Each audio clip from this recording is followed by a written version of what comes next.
ಎಲ್ಲರಿಗೂ ನಮಸ್ಕಾರ ಹಾಗೂ ಆಸಕ್ತಿ ಅಕಾಡೆಮಿಗೆ ಸ್ವಾಗತ. ನಾನು ಕೃಷ್ಣಾರ್ಜುನ. ಇವತ್ತಿನ ದಿವಸ ನಾವು SNQ ಕೋಟಾ ಅಂದರೆ ಸೂಪರ್ ನ್ಯೂಮರರಿ ಕೋಟಾ ಅಂತಂದರೆ ಏನು, ಹಾಗೂ ಅದನ್ನು ಯಾವ ರೀತಿ ಕ್ಲೈಮ್ ಮಾಡೋದು ಮತ್ತು ಅದು ಯಾವ ರೀತಿ ವರ್ಕ್ ಆಗುತ್ತೆ ಅಂತ ನೋಡೋಣ. ಸೊ ಈ ವಿಡಿಯೋನ ಸ್ಟಾರ್ಟ್ ಮಾಡೋದಕ್ಕೆ ಮುಂಚೆ ನನ್ನ ಚಾನಲನ್ನು ಇನ್ನೂ ಸಬ್ಸ್ಕ್ರೈಬ್ ಮಾಡಿಲ್ಲ ಅಂದರೆ ದಯವಿಟ್ಟು ಸಬ್ಸ್ಕ್ರೈಬ್ ಮಾಡ್ಕೊಳ್ಳಿ, ಹಾಗೆ ಲೈಕ್ ಮಾಡಿ, ಶೇರ್ ಮಾಡಿ ಅಂತ ಹೇಳ್ತಾ ಸ್ಟಾರ್ಟ್ ಮಾಡೋಣ. Okay, what is that SNQ supernumerary quota. SNQ quota ಅಂತಂದರೆ ಏನಪ್ಪ ಅಂತಂದರೆ ಯೂಶಲಿ KCET ನಿಮ್ಗೆ ಗೊತ್ತು, ಆಲ್ರೆಡಿ ಇಂಜಿನಿಯರಿಂಗ್ ಎಕ್ಸಾಮಿನೇಷನ್ಸ್ಗೆ ನಮ್ಮ ಕರ್ನಾಟಕದಲ್ಲಿ KCET ಎಕ್ಸಾಮ್ನ ಆಲ್ರೆಡಿ ಈಗ ಕಂಪ್ಲೀಟ್ ಮಾಡಿದ್ದೀರಾ ನೀವು. ಸೊ ಅದಾದಮೇಲೆ ನಿಮಗೆ ಈಗ ಇನ್ನೇನು ರಿಸಲ್ಟ್ಸ್ ಬರುತ್ತೆ. ರಿಸಲ್ಟ್ಸ್ ಬಂದಿದ್ದು ಆದಮೇಲೆ ನಿಮಗೆ ಕೌನ್ಸಿಲಿಂಗ್ ಪ್ರೋಸೆಸ್ ಸ್ಟಾರ್ಟ್ ಆಗುತ್ತೆ, ಅಂದರೆ ಸೀಟ್ ಅಲಾಟ್ಮೆಂಟ್ ಎಲ್ಲ ಸ್ಟಾರ್ಟ್ ಆಗುತ್ತೆ. ಆ ಸೀಟ್ ಅಲಾಟ್ಮೆಂಟ್ ಆದಾಗ ಸೊ ನಿಮಗೇನಾಗುತ್ತೆ, ಸ್ವಲ್ಪ ಎಕ್ಸ್ಟ್ರಾ ಒಂದು ಕೋಟಾ ಅಂತ ಬರುತ್ತೆ ಇಲ್ಲಿ ನಿಮಗೆ, ಅದು SNQ ಕೋಟಾ ಅಂತ ಬರುತ್ತೆ. ನೀವು SNQ ಕೋಟಾ ಅಂತ ಹಾಕಿದಾಗ ಏನಾಗುತ್ತೆ, ನಿಮಗೆ ಬಂದಾಗ ನಿಮಗೆ ಕ್ಲೈಮ್ ಆದಾಗ ಸೊ ನಿಮಗೆ ಫೀಸು ಕಡಿಮೆ ಆಗುತ್ತೆ. ನಾರ್ಮಲ್ ಫೀಸ್ಗಿಂತ ನಿಮಗೆ ಫೀಸು SNQ ಕೋಟಾದಲ್ಲಿ ಫೀಸ್ ಕಡಿಮೆ ಇರುತ್ತೆ. ಅದು ಏನು SNQ ಕೋಟಾ ಮತ್ತು ಯಾವ ಥರ ಫೀಸ್ ಕಡಿಮೆ ಇರುತ್ತೆ ಅನ್ನೋದನ್ನು ಡೀಟೇಲಾಗಿ ನೋಡೋಣ ಈಗ. So actually SNQ quota KCET in KCET is a government introduced initiative to increase the access to higher education for the students for the economically weaker section of society. Okay, ಇದು major important point. Economically weaker section ಏನು students ಇರ್ತಾರೆ, so ಅವ್ರಗಳಿಗೆ ಅವ್ರನ್ನ entertain ಮಾಡೋದಕ್ಕೆ ಅಥವಾ ಅವರನ್ನು ಓದೋದ್ರ ಕಡೆ ಗಮನ ಸೆಳೆಯೋದಕ್ಕೆ ಏನು ಮಾಡಿದ್ದಾರೆ ಅಂತಂದರೆ, ಸೊ ಈ SNQ ಕೋಟಾನ ಇಂಟ್ರೊಡ್ಯೂಸ್ ಮಾಡಿದ್ದಾರೆ KCET ಎಕ್ಸಾಮಿನೇಷನಲ್ಲಿ ನೀವು ಇಂಜಿನಿಯರಿಂಗ್ ಸೀಟನ್ನು ತೊಗೋಬೇಕಾದ್ರೆ. ಸೊ ಆ್ಯಕ್ಚುಲಿ ಮೇನ್ಲಿ ನಿಮಗೆ ಇದು KCETನಲ್ಲಿ ವರ್ಕ್ ಆಗೋದು ಇಂಜಿನಿಯರಿಂಗ್ ಸೀಟ್ಸಿಗೆ ಮಾತ್ರನೇ. ಸೊ ಬೇರೆದಕ್ಕೆ SNQ ಕೋಟಾ ಇರೋದಿಲ್ಲ. ಲೈಕ್ ಫಾರ್ಮಸಿ ಆಗಲಿ, ಸೊ ಬೇರೆ ಹೋಮ್ ಸೈನ್ಸ್ ಆಗಲಿ, ಅವು ಯಾವುದಕ್ಕೂ ನಿಮಗೆ ಈ KCETನಲ್ಲಿ SNQ ಕೋಟಾ ವರ್ಕ್ ಆಗೋದಿಲ್ಲ. ಮೇಜರಾಗಿ ನಿಮಗೆ ಇದು ವರ್ಕ್ ಆಗೋದಂಥದ್ದು ಇಂಜಿನಿಯರಿಂಗ್ ಎಕ್ಸಾಮಿನೇಷನ್ಸ್ಗೆ, ಅಂದರೆ ಇಂಜಿನಿಯರಿಂಗ್ ಕಾಲೇಜಸ್ಗೆ ಮಾತ್ರ ವರ್ಕ್ ಆಗುತ್ತೆ ನಿಮಗೆ ಇದು. ಓಕೆ, ಸೊ ನಿಮಗೆ ಎಷ್ಟು ಪರ್ಸೆಂಟ್ ಇರುತ್ತೆ ಇಲ್ಲಿ SNQ ಕೋಟಾ ಅಂತಂದರೆ, so 5% of seats in each course of a participating engineering college are reserved for eligible students ಅಂತಂದರೆ 5% of the seats in each course. ಒಂದೊಂದು ಕೋರ್ಸಿನಲ್ಲೂ 5% ಸೀಟ್ಸನ್ನು ಈ SNQ ಕೋರ್ಟ್ಗೆ ಅಲಾಟ್ ಮಾಡಿರ್ತಾರೆ ನಿಮಗೆ. 5% of the seats each course, ಪ್ರತಿಯೊಂದು ಕೋರ್ಸಿನಲ್ಲೂ 5% seats ನಿಮಗೆ SNQ ಕೋಟಾನಲ್ಲಿ ಅವೈಲಬಿಲಿಟಿ ಇರುತ್ತೆ ನಿಮಗೆ. ಓಕೆ, ಸೊ ನಿಮಗೆ SNQ ಕೋಟಾನಲ್ಲಿ ಯಾವ ಥರ ಫೀಸ್ ಕಡಿಮೆ ಆಗುತ್ತೆ ಅನ್ನೋದನ್ನು, ಎಷ್ಟು ಫೀಸ್ ಕಡಿಮೆ ಆಗ್ಬೋದು ಅನ್ನೋದನ್ನು ನೋಡೋಣ ಇಲ್ಲಿ. ಇದು ಲಾಸ್ಟ್ ಇಯರ್ ನಿಮಗೆ 24-25 KE ಬಿಟ್ಟಿರುವಂತಹ ಫೀಸ್ ಸ್ಟ್ರಕ್ಚರ್ ಇದು ನಿಮಗೆ. ಸೊ ವರ್ಷದಿಂದ ವರ್ಷಕ್ಕೆ ಆ್ಯಕ್ಚುಲಿ ಸ್ವಲ್ಪ ಸ್ಲೈಡ್ ಚೇಂಜಸ್ ಆಗ್ತಾ ಇರುತ್ತೆ ಫೀಸು. ಯೂಶಲಿ ನಿಮಗೆ ಇಲ್ಲಿ ಟ್ಯೂಷನ್ ಫೀಸಲ್ಲಿ ಕಡಿಮೆ ಆಗುತ್ತೆ. ಈ SNQ ಕೋಟಾ ಅಲಾಟ್ ಆದರೆ ನಿಮ್ಗೆ ಏನಾಗುತ್ತೆ ಅಂದರೆ ಟ್ಯೂಷನ್ ಫೀಸ್ ಇರುತ್ತಲ್ಲ ನಿಮಗೆ, ಆ ಟ್ಯೂಷನ್ ಫೀಸಲ್ಲಿ ಏನಾಗುತ್ತೆ ನಿಮಗೆ ಫೀಸ್ ಕಡಿಮೆ ಆಗುತ್ತೆ. ಓವರಾಲ್ ಈಗ ಏನು ಮೆನ್ಷನ್ ಮಾಡಿದ್ರು ಅದಕ್ಕಿಂತ ಸ್ಲೈಡ್ ಸ್ವಲ್ಪ ಜಾಸ್ತಿ ಇರುತ್ತೆ ನಿಮಗೆ ಫೀಸ್ ಎಲ್ಲಾನು. ಸೊ ನಿಮಗೆ ನೋಡ್ಬೋದು ಇಲ್ಲಿ ಎಲ್ಲಾನು ಗೌರ್ಮೆಂಟ್ ಕಾಲೇಜಸ್ ಎಲ್ಲ ಆದರೆ ನಿಮಗೆ ನಾರ್ಮಲ್ ಆಗಿ ಕ್ಯಾಟಗರೀಸ್ ಕೊಟ್ಟಿದ್ದು ನೋಡಿ, general 2A, 3A, 3B, all these and including SC/ST annual income above 10 lakhs, including category 1 annual income above 2.5 lakhs. So ಅವರಿಗೆ ಈ ಥರ ಫೀಸ್ ಇರುತ್ತೆ. Normal fees engineering fees government aided ಮತ್ತು ಅನ್ಏಡೆಡ್ ಕಾಲೇಜಸ್ಗೆ ನಿಮಗೆ ಈ ಥರ ಫೀಸ್ ಇರುತ್ತೆ. SNQ ಕೋಟಾದಲ್ಲಿ ನಿಮಗೆ ಸೆಕೆಂಡ್ ಕಾಲಮ್ ನೋಡ್ಬೋದು. SNQ ಕೋಟಾದಲ್ಲಿ ಫೀಸು ನಿಮಗೆ ನೋಡಿ ಅರೌಂಡ್ ಕಾಲೇಜ್ ಫೀಸು ನಿಮಗೆ ಇಲ್ಲಿ 1,15,000 ಇದ್ದರೆ ನಿಮಗೆ ಅರೌಂಡ್ 1,20,000 ಫೀಸ್ ಇದ್ದರೆ ನಿಮಗೆ ಇಲ್ಲಿ SNQ ಕೋಟಾದಲ್ಲಿ ನಿಮಗೆ 31,650 ರೂಪೀಸ್ ಇರುತ್ತೆ SNQ ಕೋಟಾದಲ್ಲಿ. ಸೊ ನೀವು ಅಬ್ಸರ್ವ್ ಮಾಡ್ಬೋದು, ಆಲ್ಮೋಸ್ಟ್ ನಿಮಗೆ ನಾರ್ಮಲ್ ಆಗಿ 1,20,000-25,000 ಫೀಸ್ ಇದೆ ಈಗ ನಿಮಗೆ KCETನಲ್ಲಿ ಆ್ಯಕ್ಚುಲಿ ಪ್ರೈವೇಟ್ ಕಾಲೇಜಸ್ಗೆಲ್ಲನೂ. ಸೊ ಅದರಲ್ಲಿ ನಿಮ್ಗೆ ಅರೌಂಡ್ 35,000 ರೂಪೀಸ್ ನಿಮಗೆ SNQ ಕೋಟಾದಲ್ಲಿ ಫೀಸ್ ಬರುತ್ತೆ ಅರೌಂಡ್. ಓಕೆ, ಮತ್ತು ಇದು SC/ST ಸ್ಟೂಡೆಂಟ್ಸ್ಗಳಿಗೆ annual income if it is less than 2.5 lakhs. So ಇವರಿಗೆ annual income up to 10 lakhs SC/ST ಸ್ಟೂಡೆಂಟ್ಸ್ಗಳಿಗೆ ನಿಮಗೆ ಇದು ಫೀಸ್ ಇರುವಂಥದ್ದು. ನಿಮ್ಗೆ ಆಲ್ಮೋಸ್ಟ್ 750 ರೂಪೀಸ್ ಇರುತ್ತೆ SC/ST ಸ್ಟೂಡೆಂಟ್ಸ್ಗೆ. ಅಪ್ ಟು ಆ್ಯನ್ಯುವಲ್ ಇನ್ಕಮ್ 10 lakhsವರೆಗೂ. ಮೋರ್ ದೆನ್ 10 lakhs ಆದರೆ ಕ್ಯಾಟಗರಿ 1 ಇಲ್ಲಿ ಇರುತ್ತೆ ನೋಡ್ಬೋದು, ಫಸ್ಟ್ ಲಿಸ್ಟ್ ಇದೆಯಲ್ಲ ನಿಮಗೆ, ಸೊ ಅದರಲ್ಲಿ ಬರುತ್ತೆ ಫೀಸ್ ನಿಮಗೆ. ಸೊ ಇದು ನಾರ್ಮಲ್ ಆಗಿರುವಂಥ ಫೀಸ್ SNQ ಕೋಟಾದಲ್ಲಿ. ಮತ್ತು ಇದು ಯಾವ ಥರ ವರ್ಕ್ ಆಗುತ್ತೆ ಹಾಗಾದ್ರೆ SNQ ಕೋಟಾ ಹೆಂಗೆ ನಮ್ಗೆ ಅಪ್ಲೈ ಆಗುತ್ತಾ ಇಲ್ವಾ, ಯಾವ ಥರ ಗೊತ್ತಾಗುತ್ತೆ ನಮ್ಗೆ ಅಪ್ಲೈ ಆಗುತ್ತಾ ಅಥವಾ ನಾನು ಎಲಿಜಿಬಲ್ ಅದಕ್ಕೆ ಅನ್ನೋದಕ್ಕೆ ನಾವು ನೋಡೋಣ. ಈಗ ಯಾವ ಥರ ಅದು ಆ್ಯಕ್ಚುಲಿ ವರ್ಕ್ ಆಗುತ್ತೆ SNQ ಕೋಟಾ ಅಂತ ನೋಡೋಣ. ಈಗ ನಾನು ಒಂದು ಎಕ್ಸಾಂಪಲನ್ನು ತಗೊಳ್ತೀನಿ ನಿಮಗೆ ಈಸಿಯಾಗಿ ಅರ್ಥ ಆಗೋದಕ್ಕೆ. ಈಗ ಒಂದು ಕೋರ್ಸ್ ಅಂತ ತಗೊಳ್ಳೋಣ.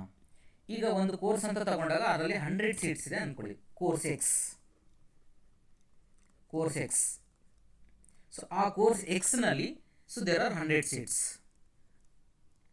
ನಿಮಗೆ 100 ಸೀಟ್ ಇದೆ ಅಂತ ಅಂದ್ಕೊಳ್ಳಿ. ಸೊ ಆ 100 ಸೀಟ್ನಲ್ಲಿ ನಾನು ಹೇಳಿದ್ದೀನಿ ನಿಮಗೆ 5% of the seats which will be for so SNQ quota ಬರುತ್ತೆ. ಅಂತಂದರೆ 100 ಸೀಟಿನಲ್ಲಿ ನಿಮಗೆ ಆಲ್ಮೋಸ್ಟ್ ಎಷ್ಟು ಬರುತ್ತೆ, 5 ಸೀಟ್ಸ್. 100ರಲ್ಲಿ 5% ಅಂದರೆ 5 ಸೀಟ್ಸ್ ಬರುತ್ತೆ ಅಂತ ಹೇಳಿದೆ ನನಗೆ. ಓಕೆ, ನಾನು ಜಸ್ಟ್ ಒಂದು ಎಕ್ಸಾಂಪಲ್ ತಗೊಳ್ತಾ ಇದ್ದೀನಿ. ಇಟ್ಸ್ 100 ಸೀಟ್ಸ್ ಅಂತ ತಗೊಳ್ತಾ ಇದ್ದೀನಿ. ನಿಮಗೆ ಕಾಲೇಜಲ್ಲಿ 100 ಸೀಟ್ಸ್ ಅಂತ ಇರೋದಿಲ್ಲ, ಡಿಫ್ರೆಂಟ್ ನಂಬರ್ ಆಫ್ ಸೀಟ್ಸ್ ಇರುತ್ತೆ. Depends on the college, depends on the course, different number of seats ಇರುತ್ತೆ. ನಾನು ಒಂದು ಎಕ್ಸಾಂಪಲ್ ತಗೊಳ್ತಾ ಇದ್ದೀನಿ ನಿಮ್ಗೆ ಅರ್ಥ ಮಾಡಿಸೋದಕ್ಕೆ. ಸೊ ಒಂದು ಕೋರ್ಸಿನಲ್ಲಿ 100 ಸೀಟ್ಸ್ ಇದೆ ಅಂತಂದರೆ ಅದರಲ್ಲಿ 5% ಸೀಟ್ಸು ನಮಗೆ SNQ ಕೋಟಾದಲ್ಲಿ 5%, ನಾನು ಹೇಳ್ತಿರೋದು 5%. ಸೊ 100ಗೆ 5% ಅಂದರೆ 5 ಸೀಟ್ಸ್, ಅದಕ್ಕೆ 5 ಸೀಟ್ಸ್ ಅಂತ ತೊಗೊಂಡಿದ್ದೀನಿ ನಾನು. ಓಕೆ, ಸೊ ಈಗಾಗಲೇ ನಮಗೆ 5 ಸೀಟ್ಸು SNQ ಕೋಟಾದಲ್ಲಿ ಬರುತ್ತೆ. ಓಕೆ, ಅಸ್ಯೂಮ್ ದಟ್ 200 ಸೀಟ್ಸ್ ಇರುತ್ತೆ ಅಂತ ಅಂದ್ಕೊಳ್ಳಿ. ಆ ಒಂದು ಕೋರ್ಸಿಗೆ 200 ಸೀಟ್ಸ್ ಇದ್ದರೆ ನಮಗೆ 5% ಅಂದರೆ ಎಷ್ಟು ಬರುತ್ತೆ ಟೋಟಲ್, ನಮಗೆ ಇಲ್ಲಿ 10 ಸೀಟ್ಸ್. ಓಕೆ, ಇದನ್ನು ತಗೊಳ್ಳೋಣ. This is a better number for us. Okay, 10 seats SNQ ಕೋಟಾದಲ್ಲಿ ಬರುತ್ತೆ. ನಮಗೆ ಇಲ್ಲಿ SNQ ಕೋಟಾದಲ್ಲಿ ಬರುತ್ತೆ 10 ಸೀಟ್ಸ್. 200 ಸೀಟ್ಸಲ್ಲಿ ನಮಗೆ 10 ಸೀಟು SNQ ಕೋಟಾದಲ್ಲಿ ಬರುತ್ತೆ. ಈಗ ಸೊ ಈಗ ಯಾವ ಥರ ಅಲಾಟ್ ಮಾಡ್ತಾರೆ, ಈಗ ನಾನು ತಗೊಳ್ತೀನಿ ಒಂದು ಜನರಲ್ ಆಗಿ ತಗೊಳ್ತೀನಿ. ನಾನು ಜನರಲ್ ಸ್ಟೂಡೆಂಟ್ ಕ್ಯಾಟಗರಿ ತಗೊಳ್ತೀನಿ. ನಾನು ಇಲ್ಲಿ ಕ್ಯಾಟಗರಿ ಸ್ಟೂಡೆಂಟ್ಸ್ ಆ್ಯಂಡ್ ರ್ಯಾಂಕ್ ಒಂದು GM ತಗೊಳ್ತೀನಿ. ಒಂದು ಆ ಕಾಲೇಜಿಗೆ ಆ ಕೋರ್ಸಿಗೆ ಕಟ್ ಆಫ್ ರ್ಯಾಂಕ್ ಬಂದು ಅಸ್ಯೂಮ್ ದಟ್ ಒಂದು 3000 ರ್ಯಾಂಕ್ವರೆಗೂ ಸ್ಟೂಡೆಂಟ್ಸ್ ತೊಗೊಂಡಿದ್ದಾರೆ ಅಂತ ಅಂದ್ಕೊಳ್ಳಿ. 3000 ಒಳಗಡೆ ಅಂತ ಅಂದ್ಕೊಳ್ಳಿ. ಒಂದು ಅರ್ಥ ಮಾಡ್ಕೊಳ್ಳೋದಕ್ಕೆ ನಾನು ಒಂದು ಎಕ್ಸಾಂಪಲನ್ನು ಕೊಡ್ತಾ ಇದ್ದೀನಿ. ಅದೇ OBC ಸ್ಟೂಡೆಂಟ್ಸ್ಗೆ ಒಂದು 5000 ರ್ಯಾಂಕಿಂಗ್ ಕಟ್ ಆಫ್ ಇರುತ್ತೆ ಅಂತ ಅಂದ್ಕೊಳ್ಳಿ ಆ ಕೋರ್ಸಿಗೆ. ಓಕೆ, ಓವರ್ ಆಲ್ ಇದು GM, OBC ಮತ್ತು other candidates like 3B what ever the students ಅದು ಒಂದು 6000 ಅಂತ ಅಂದ್ಕೊಳ್ಳಿ. ಓಕೆ, ನಿಮಗೆ ರ್ಯಾಂಕ್ ಇದು ನಾನು ಹೇಳ್ತಿರೋದು ನಂಬರ್ ಆಫ್ ಸ್ಟೂಡೆಂಟ್ಸ್ ಅಲ್ಲ, ರ್ಯಾಂಕ್. ಆ ರ್ಯಾಂಕ್ ಸ್ಟೂಡೆಂಟ್ಸ್ ಇರುವಂಥ ಸ್ಟೂಡೆಂಟ್ಸು ಅಲ್ಲಿ ಆ ಕೋರ್ಸಿನಲ್ಲಿ ಇದ್ದಾರೆ ಅಂತ ಅಂದ್ಕೊಳ್ಳಿ. ಸೊ ಈಗ ಓವರ್ ಆಲ್ ನಮ್ಗೆ ಇವರೆಲ್ಲ ಸೇರಿಸಿ ನಮಗೆ ಎಷ್ಟಿರ್ತಾರೆ, 200 ಸ್ಟೂಡೆಂಟ್ಸ್ ಇದ್ದಾರೆ. ಇನ್ಕ್ಲೂಡಿಂಗ್ SC ST ಎಲ್ಲ ಸೇರಿಸಿ ನಮಗೆ 200 ಸ್ಟೂಡೆಂಟ್ಸ್ ಇದ್ದಾರೆ. ಆ 200 ಸ್ಟೂಡೆಂಟ್ಸಲ್ಲಿ ಏನು ಮಾಡ್ತಾರೆ ಅಂತಂದರೆ, ಈಗ ಮುಗಿದೋಯ್ತು ನಿಮಗೆ ಇಲ್ಲಿ ಈ ಕೋರ್ಸಿನಲ್ಲಿ ನೀವು ಕೋರ್ಸಿಗೆ ಎಂಟ್ರ್ ಆಗೋದಕ್ಕೆ ಮಾತ್ರನೇ ನಿಮಗೆ ರ್ಯಾಂಕ್ ನೀಡಿರುತ್ತೆ. ಇಲ್ಲಿ ಒನ್ಸ್ ನೀವು ಕೋರ್ಸಿಗೆ ಜಾಯಿನ್ ಆಗಿದ್ದೀರಾ ಅಂತ ಮೀನ್ ನೀವು ಅದನ್ನು ಆಪ್ಟ್ ಮಾಡ್ಕೊಂಡಿದ್ದೀರಾ ಅಂತಂದರೆ ಸೊ ನಾವು ದಟ್ ಈಸ್ ಡನ್, ಮುಗಿದೋಯ್ತು. ಈಗ SNQ ಕೋಟಾಗೆ ಅದು ನಿಮಗೀಗ ರ್ಯಾಂಕಿಂಗ್ ಅದು ಯಾವುದೇ ರೀತಿಯಾದಂಥ ಕೌಂಟ್ ಆಗೋದಿಲ್ಲ ನಿಮಗೀಗ. ಈಗ ನೀವು ಫಸ್ಟು ಒಂದು ಕೋರ್ಸನ್ನು ಚೂಸ್ ಮಾಡ್ಕೊಳ್ಳೋದಕ್ಕೆ ತಗೊಳ್ಳೋದಕ್ಕೆ ಒಂದು ಕಾಲೇಜಿನಲ್ಲಿ ಮಾತ್ರನೇ ನಿಮಗೆ ರ್ಯಾಂಕ್ ಬೇಕಾಗುತ್ತೆ. ಈಗ SNQ ಕೋಟಾದಲ್ಲಿ ಏನಾಗುತ್ತೆ ಅಂದರೆ ಈಗ 200 ಸ್ಟೂಡೆಂಟ್ಸನ್ನು ಏನು ಮಾಡ್ತಾರೆ ಅಂತಂದರೆ ನಾವು ಕ್ಯಾಟಗರೀಸ್ ಆಗಿ ಡಿವೈಡ್ ಮಾಡ್ತೀವಿ. ಯಾವ ಕ್ಯಾಟಗರೀಸ್ ಮೇಲೆ ಡಿವೈಡ್ ಮಾಡ್ತೀವಿ, based on not your percentage, not based on your rank, ನಿಮ್ಮ ರ್ಯಾಂಕ್ ಮೇಲೆ ಅಲ್ಲ. ನಾವು ಕ್ಯಾಟಗರೀಸ್ ಆಗಿ ಡಿವೈಡ್ ಮಾಡೋದು. ಈಗ ಕ್ಯಾಟಗರಿ ಆಗಿ ಡಿವೈಡ್ ಮಾಡೋದು SNQ ಕೋಟಾಗ ನಾನು ಹೇಳ್ತಿರೋದು. SNQ ಕೋಟಾಗೆ ಕ್ಯಾಟಗರೀಸ್ ಆಗಿ ನಾವು ಡಿವೈಡ್ ಮಾಡೋದು based on your annual income. Okay, first SNQ ಕೋಟಾಗೆ ನೀವು eligibility first beginning primary eligibility ಏನಪ್ಪ ಅಂತಂದರೆ ನಿಮ್ಮ annual income less than 8 lakhs ಇರಬೇಕು. ಆ್ಯನ್ಯುವಲ್ ಇನ್ಕಮ್ ನಿಮ್ಮ family annual income should be less than 8 lakhs. So 8 ಲಕ್ಷಕ್ಕಿಂತ ಕಡಿಮೆ ಇದ್ದರೆ ಇದು ಪ್ರೈಮರಿ ಸ್ಟೇಜ್. ಹಂಗಂತ ಮಾತ್ರಕ್ಕೆ 8 ಲಕ್ಷಕ್ಕಿಂತ ಕಡಿಮೆ ಇದ್ದರೆ ನನಗೆ SNQ ಕೋಟಾ ಕೊಟ್ಬಿಡ್ತಾರೆ ಅಂತಂದರೆ ಡೆಫಿನೆಟ್ಲಿ ಇಲ್ಲ. So that's a primary stage. ಈಗ 200 ಸ್ಟೂಡೆಂಟ್ಸ್ ಏನಿದ್ದಾರೆ ಆ ಸ್ಟೂಡೆಂಟ್ಸನ್ನು ನಾವೇನು ಮಾಡ್ತೀವಿ, ಸ್ಲ್ಯಾಬ್ಸ್ ಆಗಿ ಡಿವೈಡ್ ಮಾಡ್ತಾರೆ. ಲೈಕ್ ಯಾವ ಥರ ಅಂತಂದರೆ based on their family overall annual income ಎಷ್ಟಿರುತ್ತೆ ಅದರ ಬೇಸಿಸ್ ಮೇಲೆ. ಈಗ ನಾನು ಒಂದು ನಂಬರನ್ನು ತಗೊಳ್ತೀನಿ. ಈಗ 200 ಸ್ಟೂಡೆಂಟ್ಸ್ ಇದ್ದಾರಲ್ವ, ಒಂದು ಕೋರ್ಸಿಗೆ 200 ಸ್ಟೂಡೆಂಟ್ಸ್ ಜಾಯಿನ್ ಆಗಿದ್ದಾರೆ. ಅದರಲ್ಲಿ ನಾವು 10 ಸ್ಟೂಡೆಂಟ್ಸ್ಗೆ ನಾವೇನು ಮಾಡಬೇಕು, SNQ ಕೋಟಾನ ಅಲಾಟ್ ಮಾಡಬೇಕಲ್ವಾ. ಸೊ ಅದನ್ನು ಏನು ಮಾಡ್ತೀವಿ, ಬೇಸ್ಡ್ ಆನ್ ಆ್ಯನ್ಯುವಲ್ ಇನ್ಕಮ್. ಇಲ್ಲಿ ನಾನು ಮತ್ತೆ ಹೇಳ್ತಾ ಇದ್ದೀನಿ, ಇಲ್ಲಿ ಮಾರ್ಕ್ಸು ಯಾವುದೇ ರೀತಿಯಾದಂಥ ರ್ಯಾಂಕು ಯಾವುದೇ ರೀತಿಯಾದಂಥ ಕೌಂಟ್ ಆಗೋದಿಲ್ಲ. ರ್ಯಾಂಕ್ ಏನಾದರೂ ಇರ್ಬೋದು. ಆ 200 ಸ್ಟೂಡೆಂಟ್ಸು ಒಬ್ಬ ರ್ಯಾಂಕ್ 10 ಇರ್ಬೋದು, ಒಬ್ಬ ರ್ಯಾಂಕ್ 200 ಇರ್ಬೋದು, ಒಬ್ಬ ರ್ಯಾಂಕ್ 2000 ಇರ್ಬೋದು. ಸೊ ಇಲ್ಲಿ ರ್ಯಾಂಕ್ ಕೌಂಟ್ ಆಗೋದಿಲ್ಲ, ಎಲ್ಲ ಸ್ಟೂಡೆಂಟ್ಸ್ನ ಮಿಕ್ಸ್ ಮಾಡಿ based on their family annual income. Annual income ಮೇಲೆ ನಾವು ಕೆಟಗರೀಸ್ ಆಗಿ ಡಿವೈಡ್ ಮಾಡ್ತೀವಿ, ಸ್ಲ್ಯಾಬ್ಸ್ ಆಗಿ ನೋಡ್ಬೋದು ಇಲ್ಲಿ. Slab 1 less than 18 lakh, less than family annual income is less than 1 lakh. Slab 2 1 lakh to 2 lakhs. Slab 3 2 to 3, 3 to 4.5, 4.5 to 6. ಈ ಥರ slabs ಆಗಿ ಡಿವೈಡ್ ಮಾಡ್ತಾರೆ. ಅಸ್ಯೂಮ್ ಮಾಡ್ಕೊಳ್ಳಿ ಈಗ ಸ್ಲ್ಯಾಬ್ 1ನಲ್ಲಿ ಓವರಾಲ್ 200 ಸ್ಟೂಡೆಂಟ್ಸಲ್ಲಿ ಒಂದು 2 ಸ್ಟೂಡೆಂಟ್ಸ್ ಇರ್ತಾರೆ ಅಂತ ಅಂದ್ಕೊಳ್ಳಿ. ನಂಬರ್ ಆಫ್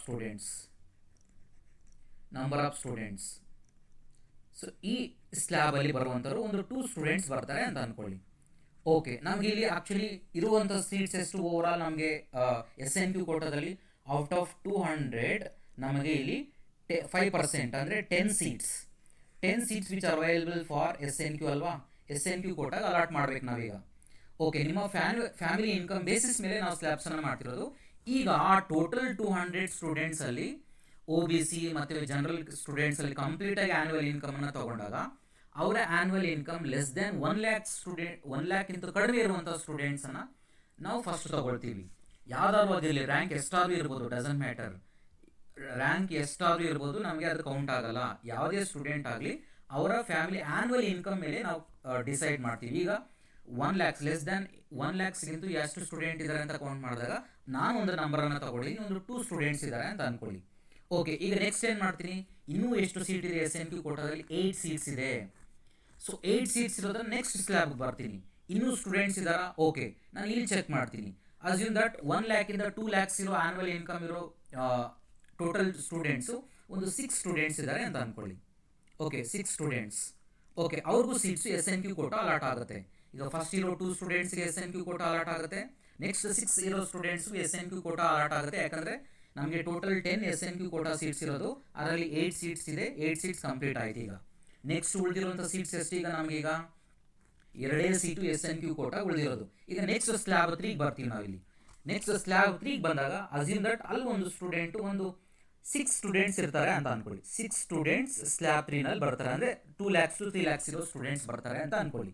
ಓಕೆ, 6 ಸ್ಟೂಡೆಂಟ್ಸ್ಗೂ ಇಲ್ಲಿ SNQ ಕೋಟಾನ ಕೊಡೋದಿಲ್ಲ. ಈಗ ಆಲ್ರೆಡಿ 8 ಸೀಟ್ಸ್ ಕಂಪ್ಲೀಟ್ ಆಗೋಗಿದೆ. Already 1 lakh to 2 lakhs SNQ ಕೋಟಾದಲ್ಲಿ ಉಳಿದಿರುವಂಥದ್ದು ಇನ್ನೇನಪ್ಪ ಅಂತಂದರೆ ದಟ್ ಈಸ್ 2 ಸೀಟ್ ಉಳಿದಿರುವಂಥದ್ದು. ಅದರಲ್ಲಿ 6 ಸ್ಟೂಡೆಂಟ್ಸ್ ಏನಂತ ಹೇಳಿದೆ ನಾನು, 2 lakhs to 3 lakhs. ಅದರಲ್ಲಿ ಲೋಯೆಸ್ಟ್ 2 lakhsಗೆ ಲೋಯೆಸ್ಟ್ ಇರುವಂಥದ್ದು ಯಾವುದೇ ಇರುತ್ತೆ, ಆ 2 ಸ್ಟೂಡೆಂಟ್ಸ್ಗೆ ಮಾತ್ರನೇ SNQ ಕೋಟಾ ಕೊಡ್ತಾರೆ. ಸೊ ಓವರಾಲ್ ನಮಗೆ ಎಷ್ಟು ಸೀಟ್ಸ್ ಆಯಿತು? 10 ಸೀಟ್ಸ್. ಅದಾದಮೇಲೆ ಯಾವುದೇ ಸ್ಟೂಡೆಂಟ್ಸ್ಗೆ SNQ ಕೋಟಾನ ಕೊಡೋದಿಲ್ಲ. ಸೊ ನಾನು ಇದೊಂದು ಎಕ್ಸಾಂಪಲ್ ಅನ್ನು ಕೊಟ್ಟಿದ್ದೀನಿ. ಅಪ್ ಟು ಇದೇ ಥರನೇ ಬೇಕಾದ್ರೆ 2 ಸ್ಟೂಡೆಂಟ್ಸ್ ಇರ್ಬೋದು. ಒಂದೊಂದು ಕಾಲೇಜಿನಲ್ಲಿ SNQ ಕೋಟಾದಲ್ಲಿ 20 ಸ್ಟೂಡೆಂಟ್ಸ್ಗೂ ಬರ್ಬೋದು, 30 ಸ್ಟೂಡೆಂಟ್ಸ್ಗೂ ಬರ್ಬೋದು. ಸೊ ಅಪ್ ಟು ನಿಮಗೆ ಆ್ಯನ್ಯುವಲ್ ಇನ್ಕಮ್ 8 lakhsವರೆಗೂ ಆ ಥರ ಇದ್ರ ಬೇಸಿಸ್ ಮೇಲೆ ಡಿವೈಡ್ ಮಾಡ್ಕೊಂಡು ಬರ್ತಾರೆ. ಎಲ್ಲಿವರೆಗೂ ಸೀಟ್ಸ್ ಅವೈಲಬಿಲಿಟಿ ಇರುತ್ತೋ ಆ ಫ್ಯಾಮಿಲಿ ಆ್ಯನ್ಯುವಲ್ ಇನ್ಕಮ್ ಎಲ್ಲಿವರೆಗೂ ಮ್ಯಾಚ್ ಮಾಡ್ಬೋದು ಅಲ್ಲಿವರೆಗೂ ಬರ್ತಾರೆ. ಅಪ್ ಟು 8 lakhsವರೆಗೂ. ಬಿಲೋ ಲೆಸ್ ದ್ಯಾನ್ 8 lakhs ಇರೋರು ಅಲ್ಲಿವರೆಗೂ ಈ ಥರ ನಿಮಗೆ ಸೀಟ್ಸನ್ನು ಅಲಾಟ್ ಮಾಡ್ತಾರೆ. ಸೊ ಈ ರೀತಿಯಾಗಿ ನಿಮಗೆ SNQ ಕೋಟಾದಲ್ಲಿ ಸೀಟ್ ಅಲಾಟ್ ಮಾಡುವಂಥದ್ದು ಅರ್ಥ ಆಗಿದೆ ಅಂತ ಅಂದ್ಕೊಳ್ತೀನಿ. ಸೊ ನಾವು SNQ ಕೋಟಾ ಅಲಾಟ್ ಮಾಡುವಂಥದ್ದು not on your ranking, based on your ranking, based on ಆ ಕೋರ್ಸಿನಲ್ಲಿರುವಂತಹ ಸ್ಟೂಡೆಂಟ್ಸ್ಗಳ ಫ್ಯಾಮಿಲಿ ಆ್ಯನ್ಯುವಲ್ ಇನ್ಕಮ್ ಏನಿರುತ್ತೆ ಆ ಇನ್ಕಮ್ ಬೇಸಿಸ್ ಮೇಲೆ ಏನಾಗುತ್ತೆ SNQ ಕೋಟಾ ಅಲಾಟ್ ಮಾಡ್ಕೊಂಡು, ಕಡಿಮೆ ಯಾರಿಗೆ ಫ್ಯಾಮಿಲಿ ಆ್ಯನ್ಯುವಲ್ ಇನ್ಕಮ್ ಕಡಿಮೆ ಇರುತ್ತೋ ಅವರಿಗೆ ಫಸ್ಟ್ ಅಲಾಟ್ ಮಾಡ್ತಾರೆ. ಆ ಕೋಟ್ ಇನ್ನೂ ಸೀಟ್ ಉಳಿದಿದ್ರೆ ನೆಕ್ಸ್ಟ್ ರೇಂಜ್ ಸ್ಲ್ಯಾಬ್ಗೆ ಬರ್ತಾರೆ. ಅದರಲ್ಲಿ ಇನ್ನೂ ಉಳಿದಿದ್ರೆ ನೆಕ್ಸ್ಟ್ ಸ್ಲ್ಯಾಬ್ಗೆ, ಆ ಥರ ಒಂದೊಂದೇ ಸ್ಲ್ಯಾಬಲ್ಲಿ ಫಿಲ್ ಮಾಡ್ಕೊ ಬರ್ತಿರ್ತಾರೆ. ಸೊ ಫಿಲ್ ಆದಮೇಲೆ ಎಷ್ಟು ಎಕ್ಸಾಕ್ಟ್ಲಿ ಮ್ಯಾಚ್ ಆಗಿರುತ್ತೋ ಅಲ್ಲಿಗೆ ವೈಂಡ್ ಅಪ್ ಮಾಡ್ತಾರೆ. ಸೊ ನೆಕ್ಸ್ಟ್ ಇರುವಂಥ ಸ್ಟೂಡೆಂಟ್ಸ್ಗೆ SNQ ಕೋಟಾ ಇರೋದಿಲ್ಲ. ಸೊ ಈ ರೀತಿಯಾಗಿ SNQ ಕೋಟಾನ ಅಲಾಟ್ ಮಾಡುವಂಥದ್ದು. ಸೊ ನಿಮಗೆಲ್ಲರಿಗೂ ಅರ್ಥ ಆಗಿದೆ ಅಂತ ಅಂದ್ಕೊಂಡಿರ್ತೀನಿ. ಓಕೆ, ಹಾಗಾದರೆ ನೆಕ್ಸ್ಟ್ ಬಂದು ಪಾಯಿಂಟ್ ಏನಪ್ಪ ಅಂತಂದರೆ, ಹಾಗಾದರೆ ಕ್ಲೈಮ್ ಮಾಡೋದು ಹೇಗೆ? ಈಗ ನನಗೆ ಎಲಿಜಿಬಲ್ ಅಲ್ವಾ ಅಂತ ಹೆಂಗೆ ಗೊತ್ತಾಗುತ್ತೆ ನನಗೀಗ ಅಂತಂದರೆ, ಆ್ಯಕ್ಚುಲಿ ನೀವೇನು ಅಪ್ಲೈ ಮಾಡೋ ಎಕ್ಸ್ಟ್ರಾ ಡಾಕ್ಯುಮೆಂಟ್ಸ್ ಅದಕ್ಕೆ ಪ್ರೊವೈಡ್ ಮಾಡೋ ನೆಸೆಸಿಟಿ ಇಲ್ಲ. ಈಗ ಆಲ್ರೆಡಿ ನೀವು KCET ಅಪ್ಲಿಕೇಶನ್ ಹಾಕಿರ್ತೀರಿ. ನೀವು ಅದರಲ್ಲಿ KCET already annual income mention ಮಾಡಿರ್ತೀರಾ, as well as caste and income ಸರ್ಟಿಫಿಕೇಟನ್ನು ಅದಕ್ಕೆ ಅಟ್ಯಾಚ್ ಮಾಡಿರ್ತೀರಾ, RD ನಂಬರನ್ನು ಹಾಕಿ. ಓಕೆ, ಹಾಗಾದರೆ ನಿಮಗೆ ಅದು ವೆರಿಫಿಕೇಷನ್ ಆಗಿರುತ್ತೆ. ಆಗಿಲ್ಲ ಅಂತಂದರೆ ಇನ್ನೊಂದು ಆ್ಯಕ್ಚುಲಿ ಆಲ್ರೆಡಿ ವೆರಿಫಿಕೇಷನ್ಸ್ ಆಗೋಗಿದೆ ಎಲ್ಲ ನಿಮ್ಗೆ ಗೊತ್ತಿರುತ್ತೆ. Annual family income certificate, caste certificate ಎಲ್ಲ ಡಾಕ್ಯುಮೆಂಟ್ಸ್ ವೆರಿಫಿಕೇಷನ್ ಆಗಿದೆ. ಸೊ ನೆಕ್ಸ್ಟ್ ಫರ್ದರ್ ನೀವು ಯಾವುದೇ ಡಾಕ್ಯುಮೆಂಟ್ಸನ್ನು ಪ್ರೊವೈಡ್ ಮಾಡೋ, ಅಡಿಷನಲ್ ಡಾಕ್ಯುಮೆಂಟ್ಸನ್ನು ಪ್ರೊವೈಡ್ ಮಾಡೋ ನೆಸೆಸಿಟಿ ಇಲ್ಲ. ಆಲ್ರೆಡಿ ನೀವು ಕೊಟ್ಟಿರ್ತೀರ. ಆಲ್ರೆಡಿ ನೀವು ಅಪ್ಲಿಕೇಶನ್ ಹಾಕಬೇಕಾದ್ರೆ ಇನ್ಕಮ್ ಕಾಸ್ಟ್ ಸರ್ಟಿಫಿಕೇಟನ್ನು ಆಲ್ರೆಡಿ ಕೊಟ್ಟಿರ್ತೀರ. ಸೊ ಆಲ್ರೆಡಿ ಆಗಿದೆ. ಸೊ ಅದಕ್ಕಾಗಿ ನೀವು ಯಾವುದೇ ಡಾಕ್ಯುಮೆಂಟ್ಸ್, ಅಡಿಷನಲ್ ಡಾಕ್ಯುಮೆಂಟ್ಸನ್ನು ಕೊಡೋ ನೆಸೆಸಿಟಿ ಇಲ್ಲ. Okay, next one. ಹಾಗಾದರೆ ನಿಮ್ಮದು ಹೇಗೆ ಗೊತ್ತಾಗುತ್ತೆ ನಿಮಗೆ SNQ ಕೋಟಾ ಆಗಿದೆಯಾ ಇಲ್ವಾ ಅಂತಂದರೆ, ನಿಮಗೆ ಈಗ ಆಲ್ರೆಡಿ ಈಗ ರಿಸಲ್ಟ್ಸ್ ಅನೌನ್ಸ್ ಆಗುತ್ತೆ. ರಿಸಲ್ಟ್ಸ್ ಅನೌನ್ಸ್ ಆದಮೇಲೆ ನೀವು ಸೀಟ್ ಅಲಾಟ್ಮೆಂಟಿಗೆ ಬಿಡ್ತಾರೆ, ಆಪ್ಷನ್ ಎಂಟ್ರಿಗೆ. ನೀವು ಆಪ್ಷನ್ ಎಂಟ್ರಿ ಮಾಡಿದ ಆದಮೇಲೆ ನಿಮಗೆ ನೆಕ್ಸ್ಟ್ ಏನಾಗುತ್ತೆ ಅಂದರೆ, ಒಂದು ಸ್ವಲ್ಪ ದಿನದ ಆದಮೇಲೆ ನಿಮಗೆ ಫೀಸ್ ಪೇಮೆಂಟ್ ಮಾಡೋದಕ್ಕೆ ನಿಮಗೆ ಒಂದು ಚಲನನ್ನು ಜನರೇಟ್ ಆಗುತ್ತೆ. ಆ ಚಲನ್ ಜನರೇಟ್ ಆಗಬೇಕಾದ್ರೆ ನಿಮಗೆ ಮೆನ್ಷನ್ ಮಾಡಿರ್ತಾರೆ, ಅಲ್ಲೇ ಮೆನ್ಷನ್ ಮಾಡಿರ್ತಾರೆ ನಿಮ್ಮ ಸೀಟು SNQ ಕೋಟಾ ಅಂಡರಲ್ಲಿ ಬರುತ್ತೆ. ಸೊ ನಿಮ್ಮ ಫೀಸು ಇಷ್ಟಿರುತ್ತೆ, ನೀವು ಇಷ್ಟು ಪೇ ಮಾಡಬೇಕು ಅನ್ನೋದನ್ನು ಡೈರೆಕ್ಟಾಗಿ ಆಟೋಮೆಟಿಕಲಿ ಅಲ್ಲೇ ಜನರೇಟ್ ಆಗಿಬಿಡುತ್ತೆ ನಿಮಗೆ. ಸೊ ನೀವೇನು ಅದಕ್ಕೆ ಎಕ್ಸ್ಟ್ರಾ ಡಾಕ್ಯುಮೆಂಟ್ಸ್ ಅಪ್ಲೈ ಮಾಡಿ, ಅಥವಾ ನೀವು ಎಕ್ಸ್ಟ್ರಾ ನನಗೆ ಬರುತ್ತಾ ಇಲ್ವಾ ಅಂತ ನೀವೇನು ಸಪ್ರೇಟಾಗಿ ಯಾವುದೇ ರೀತಿಯಾದಂಥ ಡಾಕ್ಯುಮೆಂಟ್ಸ್ ಬೇಕಾಗಿಲ್ಲ. ಅದಕ್ಕೆ ನೀವು ಆಲ್ರೆಡಿ ಕಾಸ್ಟ್ ಇನ್ಕಮ್ ಸರ್ಟಿಫಿಕೇಟನ್ನು ವೆರಿಫೈ ಮಾಡಿಸಿದ್ರೆ ನಿಮ್ಗೆ ಅದು ಅಪ್ಲೈ ಆಗುತ್ತೆ. ಇನ್ಕಮ್ ಸರ್ಟಿಫಿಕೇಟ್ ಆಲ್ರೆಡಿ ವೆರಿಫಿಕೇಷನ್ ಆಗಿದ್ರೆ and annual income less than 8 lakhs ಇದ್ದರೆ ನೀವು ಅದಕ್ಕೆ ಎಲಿಜಿಬಲ್ ಆಗ್ತೀರಾ. ಬಟ್ ನಿಮಗೆ ಆ ಸೀಟ್ ಅಲಾಟ್ ಆಗುತ್ತಾ ಇಲ್ವಾ ಅನ್ನೋದು ನಿಮ್ಮ ಆಗಲೇ ನಾನು ಎಕ್ಸ್ಪ್ಲೈನ್ ಮಾಡಿದ್ದೀನಲ್ಲ, ಅದ್ರ ಬೇಸಿಸ್ ಮೇಲೆ ಡಿಪೆಂಡ್ ಆಗಿರುತ್ತೆ. ನೀವು ತೊಗೊಂಡಿರುವಂಥ ಕಾಲೇಜಿನಲ್ಲಿ, ಆ ಕೋರ್ಸಿನಲ್ಲಿ ನಿಮ್ಮದು ಆ್ಯನ್ಯುವಲ್ ಇನ್ಕಮ್ ಕಡಿಮೆ ಇದ್ದರೆ ಅದು 5% ಕ್ಯಾಂಡಿಡೇಟ್ಸ್ ಏನಿರ್ತಾರೆ ಅದರೊಳಗಡೆ ನೀವು ಬಂದರೆ ನೀವು ಆ್ಯನ್ಯುವಲ್ ಇನ್ಕಮಲ್ಲಿ, ಸೊ ನಿಮಗೆ SNQ ಕೋಟಾ ಅಲಾಟ್ ಆಗುತ್ತೆ ನಿಮಗೆ. ಓಕೆ, ಸೊ ಇಷ್ಟ ಆಯಿತು ನಿಮಗೆ ಆ್ಯಕ್ಚುಲಿ SNQ ಕೋಟಾ ಹೇಗಿರುತ್ತೆ, ಹೇಗೆ ವರ್ಕ್ ಆಗುತ್ತೆ ಅನ್ನೋದನ್ನ ಡೀಟೇಲಾಗಿ ಎಕ್ಸ್ಪ್ಲೈನ್ ಮಾಡಿದ್ದೀನಿ. ಅರ್ಥ ಆಗಿದೆ ಅಂತ ಅಂದ್ಕೊಳ್ತೀನಿ. Thanks for watching the video.